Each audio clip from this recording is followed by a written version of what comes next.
Actually हम लोग है ना बीजेपी के लिए कभी सपोर्ट नहीं करा। अनएजुकेटेड आदमी है मोदी जी, ओके।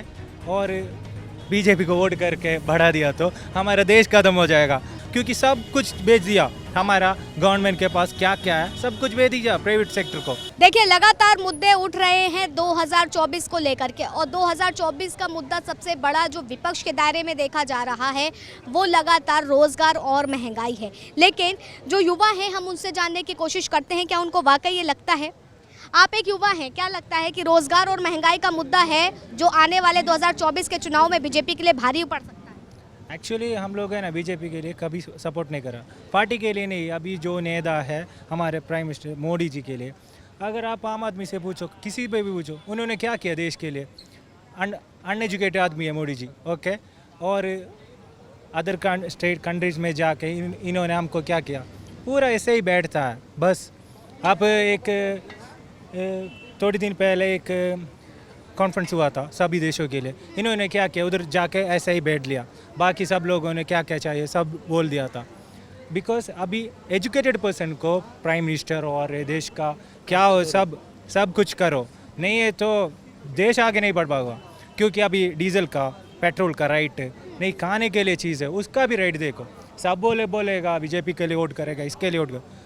वोट जिसको करो, हमको क्या बेनिफिट है, जो हमको फ़ायदा मिलता है। हमारे लिए लोग देश को आगे बढ़ना है, नहीं है ना। एक आदमी के लिए वोट करके उन्होंने अडानी फिर अंबानी, इन लोगों को नहीं इधर जीने का, सबको जीने का। अगर इंडिया में हक है सबको जीने के लिए, एक आदमी ये किया वो क्या नहीं है, सबके लिए करना पड़ता है।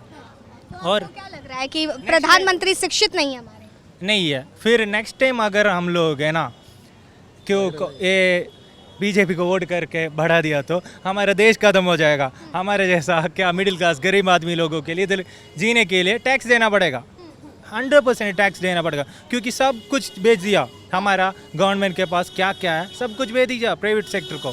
फिर हमको क्या फ़ायदा है इसमें, हम जो टैक्स देता है बढ़ रहता है वही है। इतना ही हमको बोलने का। मैं अगर बात की जाए, इसी अमेरिका दौरे में एक बड़ा व्यापार भी देखा गया है, 128 बिलियन का व्यापार साझेदारी वहां पर हुई। समझा नहीं मेरे को अब। मतलब कहने का मतलब है जो रेट हमारे चीन के साथ व्यापार के कभी टारगेट हुआ करते थे, आज वही टारगेट व्यापार बिजनेस जो है अमेरिका के साथ बढ़ा है 128 बिलियन का, जबकि 11.7 बिलियन हो गया है चीन के साथ। ओके, आप एक बोल दिया मैं भी बोल रहा है। देश में हर चीज़ आता है, मैन्युफैक्चरिंग कंपनी जब बोलता है इन लोग 300 आदमी को काम देगा, 200 आदमी को काम दे, किधर मिल गया। अभी ये सड़क में देखो कितना एजुकेटेड पर्सन इधर उधर मोबाइल बेच के, पर्स बेच के जी रहा है, क्योंकि वो हमारा क्या जो रूल कर रहा है हमारे देश का, उनका कमी है। अगर वो लोग परफेक्ट था सबको काम मिल रहा, इधर अमेरिका में बेच दिया, यूरोप में बेच दिया, वो बात नहीं है।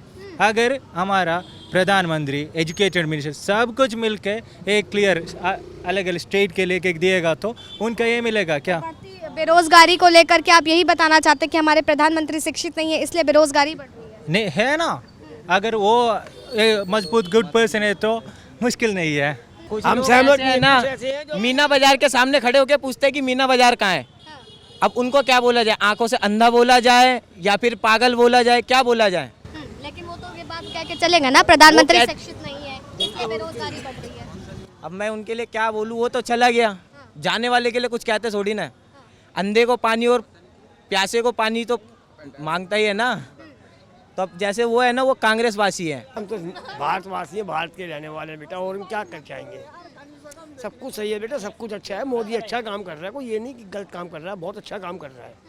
वो हमारे देश को आगे से आगे रख रहा है, आगे से आगे हर चीज़ में। लेकिन बेरोजगारी के मुद्दे पर जिस तरीके से विपक्ष उनको घेर रहा है, मैं आपसे एक बात पूछना चाहता हूँ, आप जब काम करोगे जब तो आपको रोटी मिलेगी ना। अब कई आदमी ऐसे जो दारू पी के पड़े रहते हैं, उनको रोटी कहाँ से मिलेगी। या जिसने बेरोजगारी करनी तो वो बेरोजगारी रहेगा।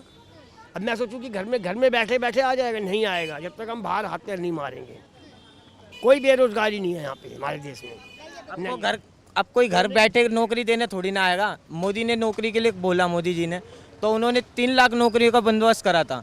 अब ये कुछ लोग ऐसा सोचते हैं कि उनको घर बैठे कोई नौकरी देने आएगा, तो घर बैठे तो कोई पैसे भी नहीं देने आता, ना कोई पानी पूछता। जब तक घर से बाहर नहीं निकलोगे जब तक कहाँ से तुम्हारे को कुछ मिलेगा। आप बताओ, आपको घर बैठे नौकरी मिली थी? घर बैठे तो नौकरी किसी को नहीं। तो ये बात आप उनसे क्यों नहीं पूछा आपने? हमने तो उनसे पूछा, उन्होंने कहा कि हमारे प्रधानमंत्री शिक्षित नहीं है इस वजह से। हमारे लिए तो मोदी जी सही हैं और सही रहेंगे। वो पागल थे, वो पागल जो भी उन्होंने बोला उनकी बातों को तो हमारे को अच्छा नहीं लगा, पर हमारे लिए मोदी जी सही हैं। नहीं, गलत नहीं हो रहा, सही होगा। वो गए तो किसी काम से ही गए होंगे ना। हाँ, इतने बड़े प्रधानमंत्री कोई ऐसे ही थोड़ी चले गए होंगे। तो देखिए, मुद्दा था रोजगार और महंगाई का, और 2024 में क्या वाकई इसकी मार बीजेपी पे पड़ने वाली है। लेकिन लोगों ने तमाम मुद्दों को लेकर के क्लियर किया कि उनके दिलों में क्या है, उनके मन में क्या है। ऐसे ही तमाम खबरों से हम आपको रूबरू कराते रहेंगे। तब तक के लिए आप बने रहे सौगंध टीवी पर। कैमरा पर्सन अनिकेत के साथ आस्था तिवारी। आप देख रहे हैं सौगंध टीवी, सौगंध वतन की।